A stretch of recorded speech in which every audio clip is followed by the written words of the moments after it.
Bismillah, Assalamualaikum warahmatullahi wabarakatuh. Salam jumpa rekan mahasiswa pada mata kuliah Manajemen Statistik PKMA 4414. Baik, kali ini kita bertemu di ini sesi 7 atau di sesi 7 modul ke-8 terkait dengan strategi pertumbuhan dan penyehatan perusahaan. Baik, rekan mahasiswa yang kami banggakan, pada sesi ini atau sesi 7 ada pencapaian pembelajarannya, kompetensi umum, mahasiswa mampu menjelaskan penggunaan matriks pertumbuhan pasar dan matriks daya tarik industri MP3 dan MDTI. Kompetensi khusus, mahasiswa mampu menjelaskan asal-usul MP3, yang kedua menjelaskan pengertian MP3, yang ketiga menjelaskan tafsir MP3, menjelaskan manfaat MP3, menjelaskan pengukuran pertumbuhan pasar, dan itulah kompetensi umum dan kompetensi khusus. Nah, sobat belajar, kita masih di RBC, Ruang Baca Virtual. Silakan diakses di Perpustakaan Digital Universitas Terbuka, modul 8 ya, manajemen strategi. Nah, untuk tambahan atau cari referensi yang berhubungan atau relevan dengan pembelajaran kita di sesi ini. Silakan rekan-rekan mahasiswa cari referensinya. Nah, ini strategi pertumbuhan dan penyehatan perusahaan. Jadi strategi pertumbuhan itu perusahaan yang baru berdiri biasanya hanya memiliki satu unit usaha strategis. Pemilik dan pengelola berusaha membesarkannya dan umumnya itulah yang dijadikan salah satu tolok ukur terpenting dalam menilai kinerja mereka. Ini ya strategi pertumbuhan.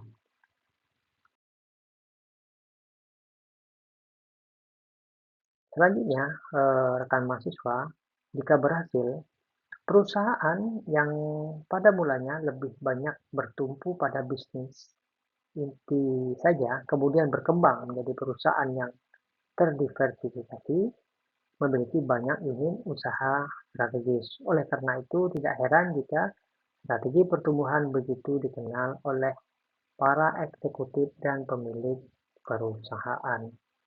Sepertinya tidak ada yang lebih penting dibandingkan menumbuh kembangkan perusahaan. Nah, inilah jika berhasil.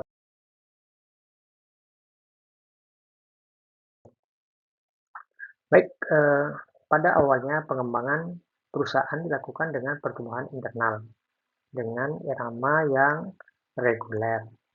Nah, pilihan strategi umum dimulai dari strategi konsentrasi, perluasan pasar, dan pengembangan produk.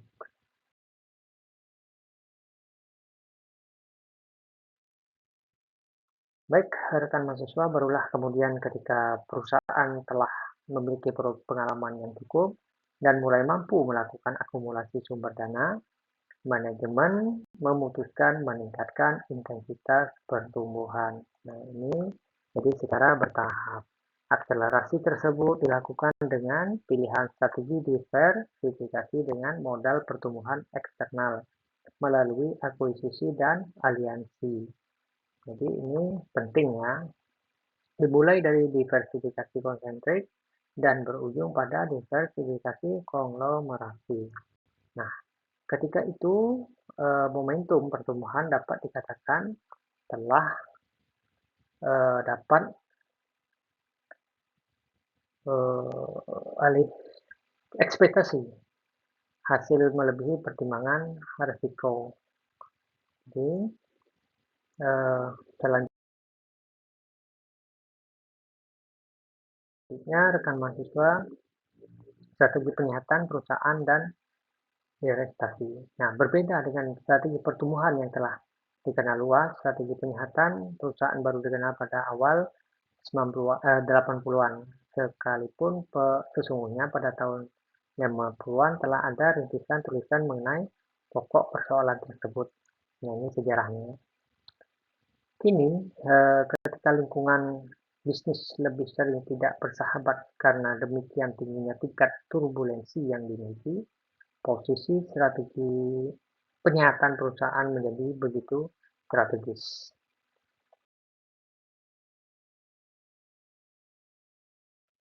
Baik, selanjutnya penguatan posisi tersebut tidak terbantahkan lagi setelah dunia lebih sering mengalami krisis ekonomi. Boleh dikatakan bahwa strategi penyihatan perusahaan menjadi topik bahasan yang sedang naik daun. Oleh karena itu, tidak heran jika ada yang mengatakan bahwa topik tersebut sedang mengarah menjadi salah satu super management school. Nah, tidak ada eksekutif yang tidak membutuhkan ya untuk mengenalinya dengan mendalam. Negara saja dipaksa terlibat untuk membantu pemulihan kesehatan, sebuah urusan yang pada mulanya bukan urusan publik.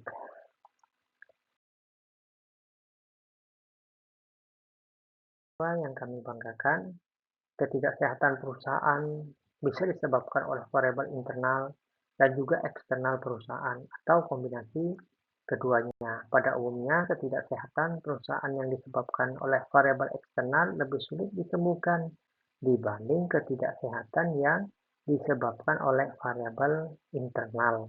Nah,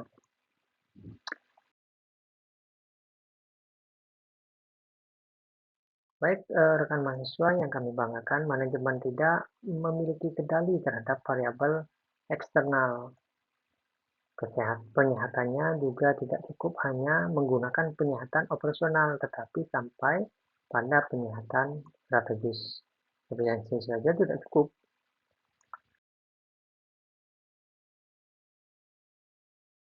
Oke, baik.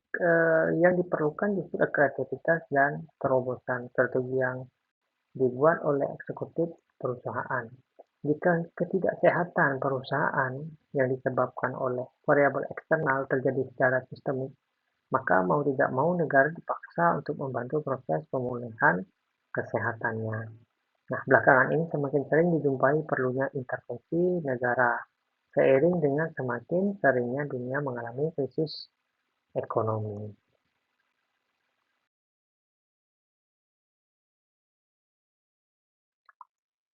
Baik, rekan mahasiswa, di sesi kali ini kita akan berdiskusi pengertian dan jenis strategi pertumbuhan. Oke, jelaskan oleh saudara mengenai konsep horizon pertumbuhan. Silakan dibuka modulnya, ya modulnya dibuka, dicari di sana ada pasti ada jawaban. Baik, terima kasih rekan mahasiswa, sukses selalu.